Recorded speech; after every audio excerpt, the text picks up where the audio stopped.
Pembangunan Batam itu sudah sangat maju dengan anggaran yang begitu wah, jadi kita mendukung. Jadi saya rasa PP Batam ke depan ini semakin maju, saya kira begitu.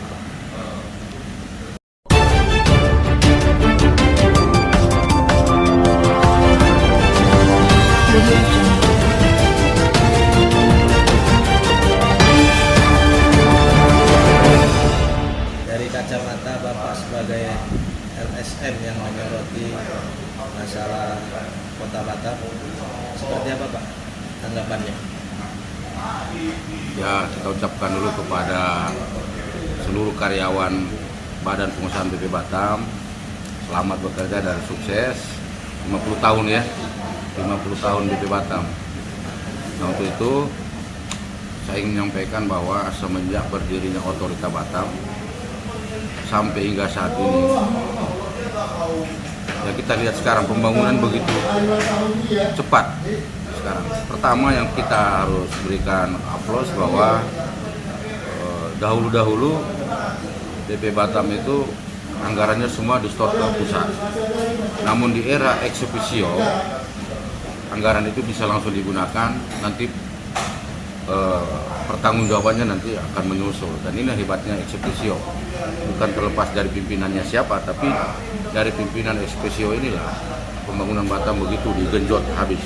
Dan saya melihat dari kacamata secara terbuka bahwa ini sangat bagus untuk ke depan.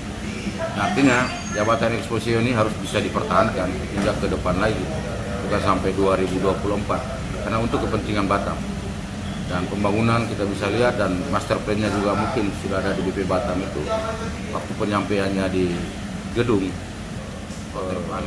Hotel Planet, acara Tulongsing, acara aplikasi online, itu disampaikan pembangunan Batam itu sudah sangat maju dengan anggaran yang begitu wah. Jadi kita mendukung. Jadi saya rasa PP Batam ke depan ini semakin maju, saya kira begitu. Iya Pak, sisi mana yang Bapak lihat kemajuan Batam ini Pak saat ini? Pertama itu tadi, dari infrastruktur itu sudah sangat maju. Kalau kita harapkan Pemko Batam tidak mungkin.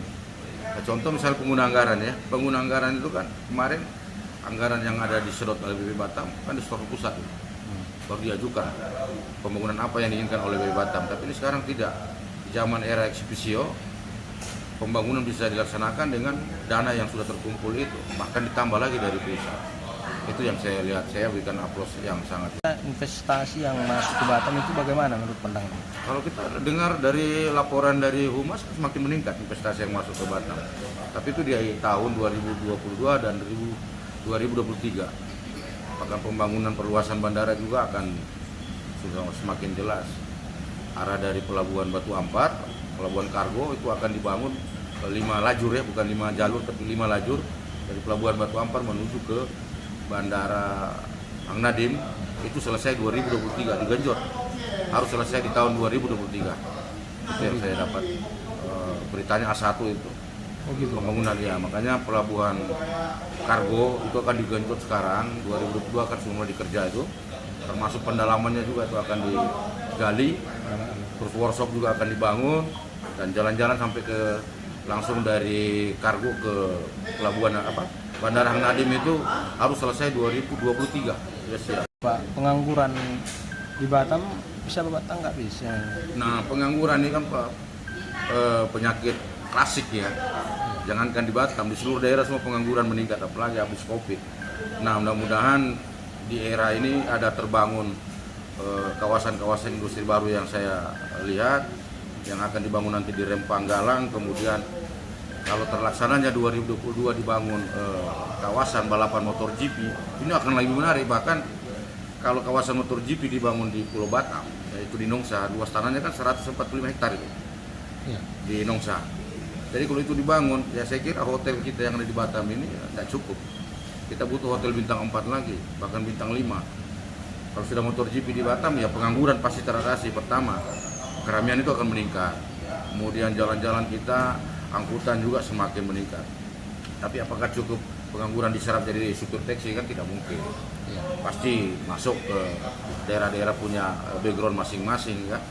Dan pertama hotel, terus rumah makan, Pujasera itu akan hidup. Kalau di sini MotoGP saya yakin Singapura, Malaysia, Jakarta, Bali, Surabaya akan datang tumpah ruah ke Batam ketika MotoGP itu terlaksana di sini. Ya ini Pak, penyelesaian kasus COVID yang saat ini telah cooling down dengan upaya-upaya yang dilakukan oleh BB Batam dan Pemko Batam dan masyarakat sendiri, itu bagaimana pandangan? Ya kita apresiasi lah ke pemerintah yang baik BB Batam maupun pemerintah kota, dalam hal ini ya TNI Polri lah tulang punggung COVID.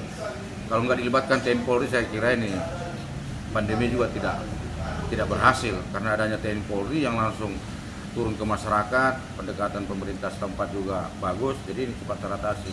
Yang penting ya doa-doa juga, karena kerja keras tanpa doa juga tidak bisa.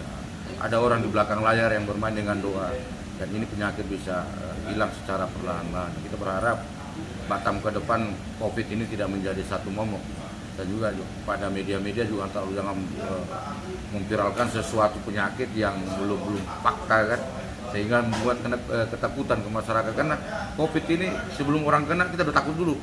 Nah, kayak saya 2 kali itu positif COVID, tapi saya yakin COVID tidak akan mematikan.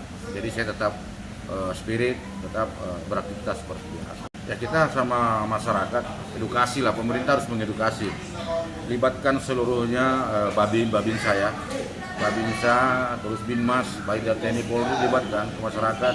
Terus yang terutama perangkat pemerintah terkecil yaitu RT RW harus memahami tentang COVID itu. Pertama, karena masyarakat sering bertanya, ada yang nggak mau vaksin. Mereka bertanya ke Pak RT, saya nggak mau vaksin karena saya mengerti hukum misalkan kan gitu. Vaksin itu hak apa kewajiban? Pak RT nggak bisa jawab sama Pak RW. Dan tentu butuh edukasi atau masukan dari pemerintah. Sampaikan bahwa memang sampai sekarang simpang siurnya tentang vaksin ini terutama itu masalah hak dan kewajiban. Karena ini masih belum berubah dalam undang-undang. Karena undang-undang itu masih, undang-undang kesehatan itu masih melindungi hak, bukan kewajiban. Karena vaksin itu adalah hak. Pemerintah memegang kewajiban untuk memberikan prasarana obat-obatan dan alat-alat medis lain, tapi haknya masyarakat yang menentukan, seperti di pasal 33 ayat 3 di Undang-Undang Hak Asasi Manusia tentang kesehatan. Ya. Batam ini Pak Pres kan sudah termasuk daerah wisata. Dalam arti kata semua elemen masyarakat harus ambil bagian dalam menyikapi persoalan pandemi ini. Nah, untuk meningkatkan pariwisata tentu kita harus menjaga seperti yang terjadi di Bali kan. Nah, agar para wisman masuk ke Batam, kira-kira apa yang harus kita lakukan?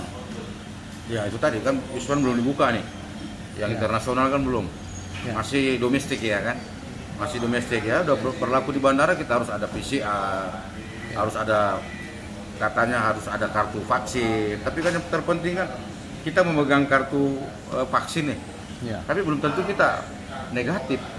Tentunya disertai dengan PCR. Tapi keluhan masyarakat PCR kan terlalu mahal, sangat mahal, sampai 550 dari awal 800, kadang 1 juta, diturunkan lagi oleh Pak Presiden Jokowi jadi 550. Sekarang baru 2 hari ini statement Pak Presiden turun lagi 300.000. Kalau bisa digratiskan aja untuk masyarakat, karena ini kan beban hidup. Ya tadi pengangguran masih banyak, mereka mau antara pulau, apalagi kita ini kan wilayah kepulauan. Saudara kita dari pulau, kita mau ke sana. Jadi 1 hari kita balik PP cuma PCR habis duit kita. Jadi mohon juga kebijakan dari pemerintah pusat, berikan kewenangan ke pemerintah daerah untuk bisa menggratiskan itu PCR. Karena terlalu mahal, untuk 300.000 masih mahal. Masih sangat mahal, apalagi kita di wilayah kepulauan ini. Kadang kita mau ke Tanjung Pinang, ke Tanjung Balai, Karimun, 1 hari 2 hari kita bolak-balik kan, biaya untuk habis 1 juta untuk PCR aja. Jadi tidak ada manfaatnya yang positif untuk masyarakat.